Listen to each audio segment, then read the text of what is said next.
Your Honor, I received a telephone call yesterday from the evening from the Honorable Max Schardt, who advised that Ms. Hylton advised him that the state intends to play the February 20th, 2015 interview. I'm not saying the whole thing, but at least that's how it was communicated to me. And that's Mr. Copeland, Ms. Quarterman, and Detective Curry. Okay. So I have, and I'll put in writing if you want, based upon the testimony. I don't know how we want to do it.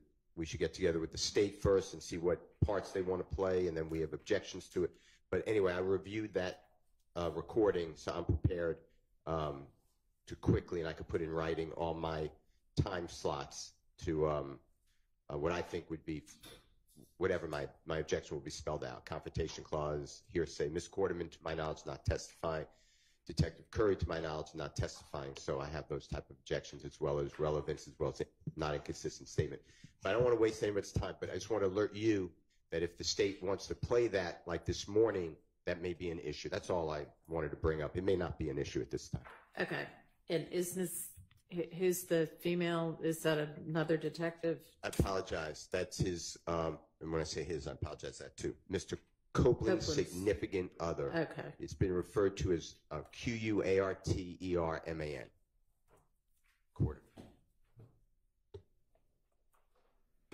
And does she make any kind of statements on there? Good morning, Your Honor. Good morning. The statements that Ms. Quarterman states is in response to something that Mr. Copeland says. So you would need to hear her question to understand Mr. Copeland's answer. So it would be the rule of completeness to understand in context what Mr. Copeland is responding to. But if Mr. Steele wants to give us what his objections are, we can look at them. There might be some that we can agree to. Well, to speed it up, I'm sorry. You were Go ahead.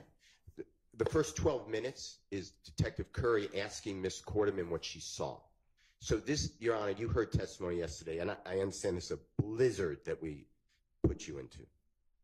But it's February 20th, 2021. Mr. Copeland's carrying a child to a car. Ms. Quarterman, they're going to hospital, if you remember that. Okay. Yeah. Ms. Quarterman is there. She's a witness. So she's asked the first 12 minutes by the detective, and they're both sitting there, so it's kind of an odd interview, but the detective says, I'm going to start with you. What did you see? So that's not, in my opinion, a rule of completeness issue. There is a portion when the detective leaves the room. I believe that's what Ms. Hylton's referring to. And the two, meaning Mr. Copeland and Ms. Quarterman, are having a conversation. Ms. Quarterman is giving information that I don't believe would be part of completing the story, make it in context. She's giving her own information. But, again, that's part of the issue. Okay, thank you. Is the state's intention to play that first 12 or so minutes that is basically sounds like maybe the detective interviewing Ms. Quarterman? Your Honor, anything that's just Ms. Quarterman and the detective, no. No. Anything that is just Ms. Quarterman and the detective, no, we don't intend on playing. But the other portions, like I said, if Mr. Steele could just give that to us, we can review it and look at it. I don't think that the statements will be played before lunchtime, Your Honor. And so we can have an opportunity to look at it. The state also intends on playing the January 11th statement. And so I did call Mr. Schardt last night because both the January 11th statement, Your Honor, and the February 20th statement were played. Little bits of them. No, the whole thing were played in June, like June 17th. Okay. And so I did not have in my email any proposed redactions from the defense.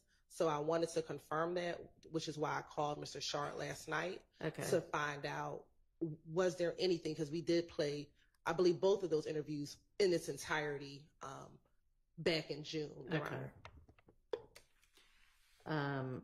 Okay. And do y'all anticipate objections to the January 11th statement other than those we've maybe already reviewed? Well, good morning, Your Honor. Good morning. So the January 11th statement, I did review that again last night. There are mention, my understanding of the task is to identify prejudicial, character, irrelevant, things of that nature, hearsay, confrontation clause. I've identified 3 areas on the transcript. I went by the transcript because we have, unfortunately for all of us, we have MP4 format and an evidence reviewer format. And seems like whenever I use a time, the state's on the other time and vice versa. So I'm using the transcript. On page 5, Kenneth Copeland is talking about Mr. Mr. Kelvin Watts, shooting up about the meeting, about the blood meeting supposedly with this gentleman Mo on the line, and I have previously objected to that, saying it's hearsay. I think we've already addressed that issue, and Your Honor has not agreed with me, but for the record, page 5 of that transcript for the January 11th hearing, that's discussed. Page 7, he being Kenneth Copeland talks about speaking to Demekion Garlington, and Demekion Garlington says, "They say Nut just got killed, bro." That's the extent of what he says was said at that time. I believe that is hearsay. And then on page 26, that was page 7.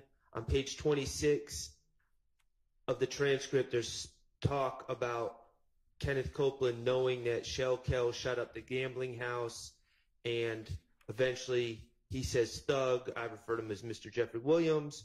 The raid, that saying that they need to pay for the window. Those are 3 topics that we've talked about in my previous proposed redactions. So, and Your Honor's already ruled on it, but for the record, I just need to state that those are objections I have to playing the audio. All that being said, Your Honor, my understanding of where we are right now, and correct me if I'm wrong, please, the defense has flagged objections that we had that were obvious objections. The state, I understand, is planning on playing videos. We have not addressed whether a foundation has been laid to just play the videos wholesale. Okay. I know that Miss Hylton's been asking a lot of questions and has gotten varied responses from Mr. Copeland to her questions. But I still think that that's a topic that needs to be discussed. The state is the proponent of these prior inconsistent statements, as they're labeling them. So I believe that burdens on them to show that a foundation's been laid. So from my perspective, we haven't had that discussion yet. We just had the initial flagging of obvious issues because we didn't know Mr. Copeland's testimony at the time when we were discussing these things. He still understands, so quite frankly, we still don't.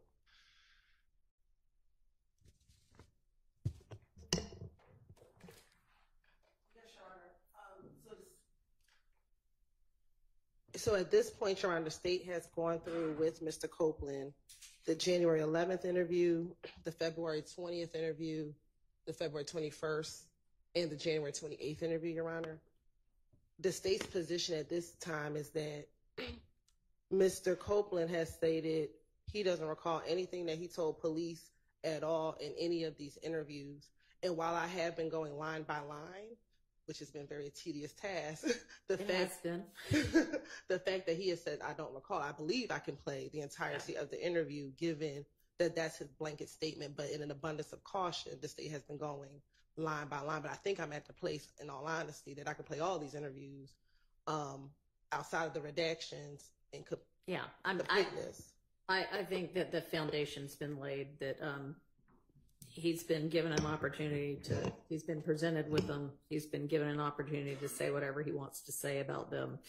He has essentially said wholesale, I don't remember a single word I ever said to anybody who is law enforcement, including every bit of these things. And they, would be able to be played now the foundation's been laid.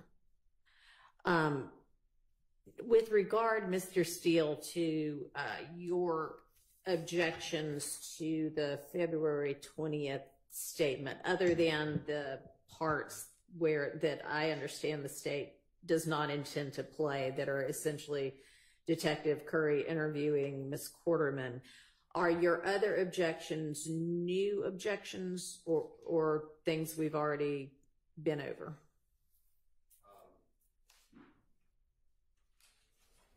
I don't believe we've been over them. Okay. There's speeches made, you know, that's my word. Advice given by Detective Curry on how to live life. Mr. Copeland gives his pontification on what life is about, and they talk about belief in death, and I don't see Okay. how that is relevant. All right. I marked those things. We didn't talk. Can you quickly get those together and get them to the state? And maybe if there's agreement on some of those things, y'all can come to that agreement, and whatever is left we can deal with over the lunch break. Sounds like maybe we're going to have a working lunch. I think I can do that. Okay, great. Appreciate it. No, I appreciate you. And Your Honor, I understand the court's ruling regarding the prior inconsistent statements. Just so I don't have to be a jack in the box, popping up every. Yeah, everybody's got continuing objections to anything that they have already stated an objection to that's been overruled. I appreciate that, Your Honor. All right, anything else? No. Everybody? All right. We have Mr. Copeland available? Okay, and is the jury ready? All right, let's get Mr. Copeland on the stand, and then we'll have the jury out.